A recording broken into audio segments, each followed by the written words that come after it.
Սյունեցիներին կրակոցներով չես վախեցնի ազգային ժողովում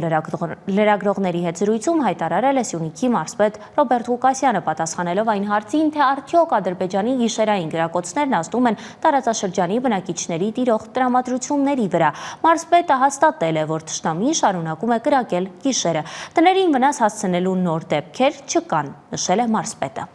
Խուճապը սյունեցիների շրջանում դժվար կտարածվի այս եղանակով, բայց թե կոնկրետ բուն նպատակ որն է դժվար կլինի պատասխանել, որովհետև կարող են պատճառները տարբեր լինել։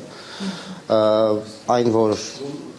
այդ կրակոցները գիշերային ձայներին ժամերին լսելի են, դա միանշանակ է։ Նպատակները կարող են խիստ տարբեր լինել։ Կրակոցների ֆոնին դեռ խաղաղության օրակարգին հավատում են ձեր բնակիչները։ Կրակոցների ֆոնին ավելի շատ է մարդ հավատում եւ հույս ունենում, որ խաղաղություն կլինի։ Իսկ գյուղատնտեսական աշխատանքներ հնարավոր է լինում իրականացնել։ Այո, իհարկե։ Չէ, որովհետև ընդհանրապես ցերեկային ժամերին կրակոցներ չեն լսում, ինքը հատուկ գիշերային ժամերին է կրակոցները։ Այսինքն որ մարդիկ ուզում են թողնել գնա, որտեղ այդպիսի ինֆորմացիաներ տարածվում է եւս, որ մարդաստրամադրություններ Այո, հերքում եմ, որ մարդիկ ուզում են գնալ։